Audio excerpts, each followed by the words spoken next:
So I've been working fairly frequently the last 2 days on a tool for first-person scene editing.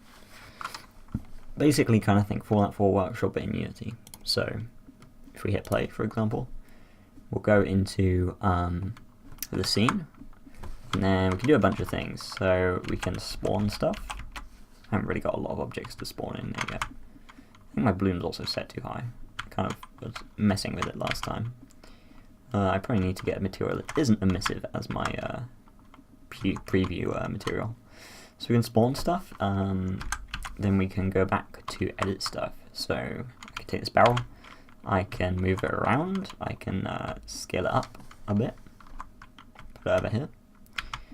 You can also rotate it, and everything has snapping. So I can snap, I can change the snapping angle if I want to change it to like 90 degrees.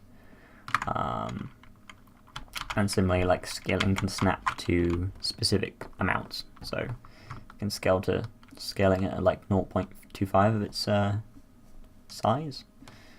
If I want that particular scene unit, I can also change the axis. So I can, for example, do pitch with rotation.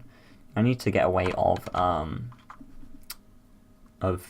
like determining if you want to do it by center of mass or by the kind of object's origin point, or like pivot, should we say.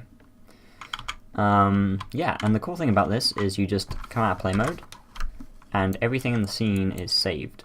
The way this works is the tool that does everything basically logs it, and then when you exit edit mode, the editor plays back everything. The tools on the side that let you spawn stuff, they can load from like resources folders and automatically populate those things.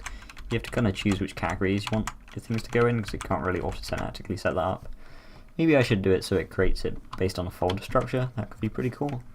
Currently it just supports resources, and basically it all works on prefabs. Everything that goes into the system has to be a prefab. I could also do auto-discovery of prefabs in the entire project, I think, if I wanted to. But it's just, you know, like categorizing them is what makes kind of the manual editing so popular. This was something I also scaled in one axis, so you can, you know, if I want to scale it in, for example, X, which I think is in, I can do that. I can scale it back, so it's a bit more normal. But yeah, that's the tool I've been working on. It's going to help me place like clutter and stuff a lot quicker. Currently it doesn't edit static stuff, and I might have a layer or something. So you can spawn these things, for example, but you can't. Also, it automatically generates the previews. That's why they look kind of out of whack.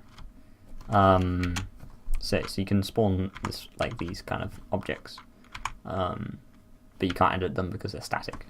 So I need some way of like toggling properties and stuff as well, probably. So yeah, that's what's been going on. I'm hoping this tool will let me develop a lot faster when it's done.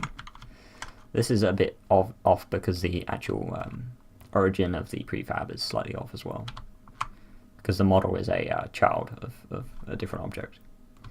So yeah, I'm really liking it at the moment. I love the fact that it saves all your changes.